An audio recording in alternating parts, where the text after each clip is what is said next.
আসসালামু আলাইকুম। আজকে আমি দেখাবো গরুর মাংস কিভাবে ঝোল ঝোল রান্না করতে হয়। দেখুন রান্নার পরে তরকারিটার কালার ঠিক এরকম আসবে।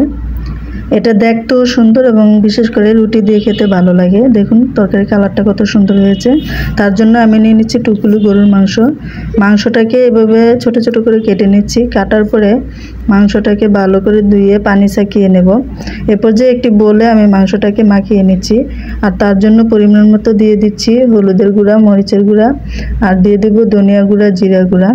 আগে থেকে বলে রাখছি এখানে আমি ব্যবহার করব এলাচ, দারুচিনি, গোলমরিচ এবং লং, সেগুলো বেটে, কারণ এগুলো আস্ত আমি ব্যবহার করি না, আস্ত কামড়ে পড়লে ভালো লাগে না।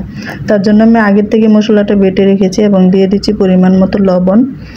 সব কিছু দেওয়ার পরে আমি দিয়ে দেব আদা বাটা, রসুন বাটা, আর আগের থেকে আমি পেঁয়াজ কেটে রেখেছি বড় বড় করে, এগুলো দিয়ে দেব। আর দিয়ে দেব অল্প পরিমাণে কাশ্মীরি লঙ্কা। কাশ্মীরি লাল মরিচটা অল্প পরিমাণে মাংসতে ব্যবহার করলে তার কালারটা সুন্দর থাকে। আর পেঁয়াজটা দেওয়ার পরে আমি দিয়ে দেব পরিমাণ মতো সয়াবিন তেল। সয়াবিন তেলটা দেওয়ার পরে আমি মাংসটাকে হাত দিয়ে মাখিয়ে নেব। মাংসটা মাখানোর পরে আমি এটাকে 10 মিনিটের জন্য রেখে দিচ্ছি। এখন আমি একটি চুলার উপরে পাতিল বসিয়ে, পাতিলটা গরম হলে তাতে দিয়ে দেব সয়াবিন তেল। সয়াবিন তেলটা গরম হয়ে আসলে তাতে দিয়ে দেব পেঁয়াজ কাটা, আর দিয়ে দেব 4টি তেজপাতা। তারপর পেঁয়াজটা এভাবে নাড়াচাড়া করব। আর পেঁয়াজটা যখন ব্রাউন কালার হয়ে আসবে তখন দিয়ে দেব মাখিয়ে রাখা মাংসটা।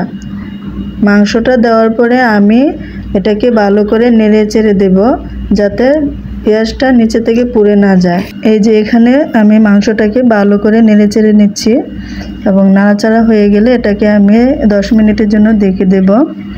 কিছুক্ষণ পরে ফিরে আসতেছি। এই তো এখন দেখুন মাংসটা আমার এই পর্যায়ে এসেছে।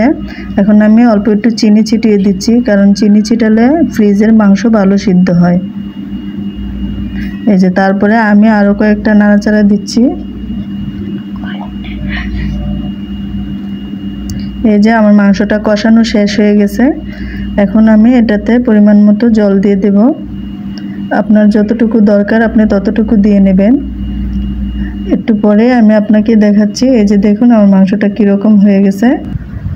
এই যে দেখুন ভালো করে আমি নাড়াচাড়া দিয়ে এখন মাংসটাকে আমি ঢেকে রেখে দেবো কমপ্লিটলি হওয়ার জন্য, এবং কমপ্লিটলি অলরেডি হয়ে গেছে আমার মাংসটা। এটার দেখুন কালারটা কত সুন্দর হয়েছে। এই যে আমি আপনাদেরকে নাড়িয়ে দেখিয়ে দিচ্ছি। এই তো এটা দেখতে খুবই সুন্দর হয়েছে এবং খেতেও মজা। এ পর্যায়ে একটি পেয়ালায় আমি মাংসটা নিয়ে আপনাদেরকে দেখাচ্ছি কতটা সিদ্ধ হয়েছে এবং দেখতে ভালো হয়েছে, এটা খেতেও ভালো। তো ভিউয়ার্স, আপনাদের যদি ভিডিওটা ভালো লাগে সাবস্ক্রাইব করবেন, লাইক কমেন্ট করবেন। আল্লাহ হাফেজ।